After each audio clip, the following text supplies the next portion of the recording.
Live for Dark PC Studios in Eddyville, Kentucky, it's time for another episode of the Evolution Survivor Strategy. Tonight, we talk about a very, very good season of Survivor from characters of Icy, Jason, Fishback, and Coach, the DragonSlayer of all people. All that and more on this season on this episode of the Evolution Survivor Strategy. Now, your host, Dark PC. Hello, Easy Nation. Welcome to another episode of the Evolution of Survivor Strategy. I'm your host. This is Darth Easy, and yeah, let's get right into it. So, the Survivor Tocantins. This is Chapter 18. I believe the title I'm going this season, this episode or chapter is The Perfect Game and the DragonSlayer. And I think that's kind of a perfect title for this episode. All right, so yeah, I hope you guys have been enjoying this podcast. I've been enjoying doing it. I've been loving going back and watching. Tocantins, it took me really quick. I found rewatching this really fun because this is a quick, easy Survivor season to watch because there's so many fun characters of JT. Sierra's pretty good character. Aaron, Taj. I mean, this season, this cast is probably one of the best casts they've had. Maybe since the first season, maybe. And yeah, I just love this cast. It's a very enjoyable season. Alright, so Tocantins, it's really back to a traditional season of Survivor because we have 16 castaways divided into two tribes. There's no tribe mix-ups, there's no anything. The only thing we really have that's implemented from newer Survivor is we have the Exile Island and we have 2 hidden immunity idols. And one thing I really did like what they did with Exile Island this season was, first off, they did the thing where they did back in Micronesia, where 2 people went to Exile Island from each tribe. So the tribe that loses the challenge has to send someone on the other tribe or whoever wins sends someone on the losing tribe to Exile Island.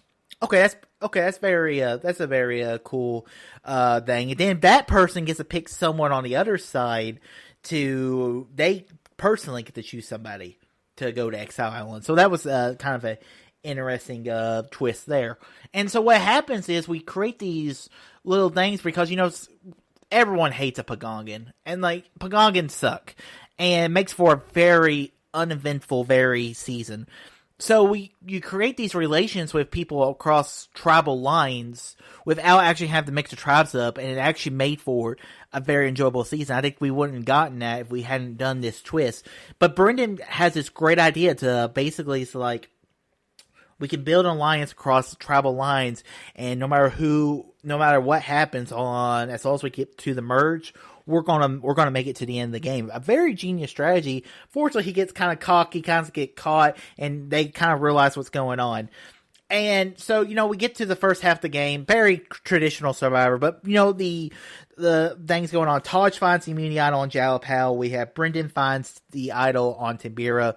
They make Aaron feel like she's on the bottom. I'll get to that in a little bit when we get to the merge. But like I said, you never want to make someone feel like they're on the bottom of the tribe. Alright, so we merge at 10. Basically, we have 4 original Jalapal, 6 Timbira. Timbira should win. But there are so many big personalities between Coach, Tyson, and Brendan that they just can't get along. And Coach loves JT. And, JT should have been first person out, but he doesn't even receive a vote in this part of the game. So they all team up so they create this alliance called the Warriors Alliance between Debbie, Tyson, Coach, JT, and Steven. And the 5, they're like, we're going to take out Brendan. And at 10, they're going to take him out at 10. Joe has to get medically evacuated because of his knee. Sad moment because you always like to see people get medically evacuated. So we get to final 9. Brendan's kind of rethinking his strategy because he's like, I want to take out Coach. I want JT to make it to the end because he doesn't care about winning. He just wants to get to a place where if he can maybe make it to the end of the game and then possibly win, that's a cool boon, but it's not what his destination is. He gets blindsided at 9, blindsided with the idol in his pockets, and yeah, so he gets to join that club. So then we get to final 8, and Tyson doesn't win that immunity, and they're all like, oh yeah, Sierra, easy vote. But they're like, Tyson might be able to run this game all the way to the end. And it just shows that brilliant partnership between Fishback and JT. the two just work together so well, and they think very similar. And you have this one guy from country Alabama and one guy from New York, and you don't think they would work together well, but it's easily one of the greatest Survivor partnerships we have ever seen in the history of the game. The way the two just bounce ideas off each other, and they really were just one person, was incredibly fun to watch. And also Coach, I mean, the DragonSlayer, I mean, how he views Brendan as the dragon, how he wants to take the strongest to the end. But they take out Tyson 8. Very strong move. And that really, taking out Tyson 8 was what shifted the game. Because they took what would have been an easy vote, take out Sierra, but they took out Tyson. I love Tyson. I'll talk about Tyson again in 3 other chapters of this podcast when we eventually get there. But it was cool. It was cool seeing. It was cool seeing this episode where, I've completely lost my train of thought. But yeah, it was just such a great blindside. And that's one thing about this season is very good, is that we see a lot of blindsides and a lot of enjoyable. Like, everyone gets blindsided. Brendan gets blindsided. Debbie gets blindsided. Tyson gets blindsided. Coach gets blindsided. And yeah, Coach and Debbie are trying to turn the game around, but Sierra's having no ends of it. And basically, they knock out the old Timbera Alliance, and we get to the Final Four. And JT and Steven basically run it all the way to the final 2. They take out Taj at 4. Maybe probably more of a mistake on Steven. I understand taking out Taj over Aaron, because Aaron, is she probably going to win the competition? If it's a puzzle, she might be able to win. But physical challenge, I don't know why they view Taj as more of a threat. I think because she's a mother and everything. But I think with her husband, I don't think she would have received the vote. She got to the finals with Steven.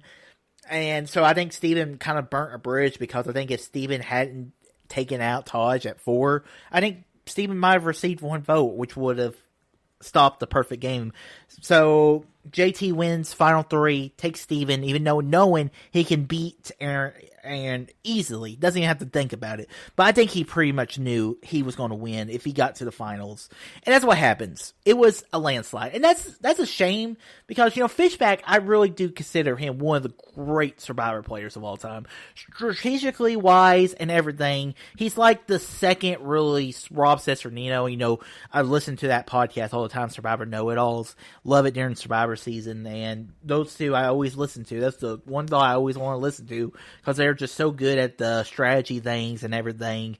And Steven gets annihilated. And that's what creates what I like to call the perfect game.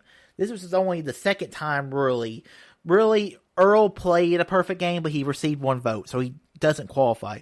JT played a perfect game. He never received a vote and received every jury vote. That is the definition of a perfect game in Survivor, in my mind. It's basically the perfect a no-hitter in baseball. And JT definitely deserved to win. Now, I'll get more to JT later on, but I think JT, his first Survivor game is one of the perfect Survivor games you'll ever see. He was in the perfect spot the entire game. But really, that's one thing that makes this season so enjoyable, is that he was the underdog too. But you never felt like they were the underdog, because as soon as they get to Timbera just completely destroys itself. And yeah, what a great season of Survivor. I mean, Tocantins great. So many great characters. And strategy-wise, there's a lot of good stuff to enjoy. So yeah, Tocantins, very enjoyable episode. Alright guys, I hope you guys enjoyed this episode. I hope you click that like button, subscribe, tell your friends about Easy Nation. Also, make sure you check out my other YouTube channel, Darth Easy. You can check out it all there. Alright guys, until next time, all too easy.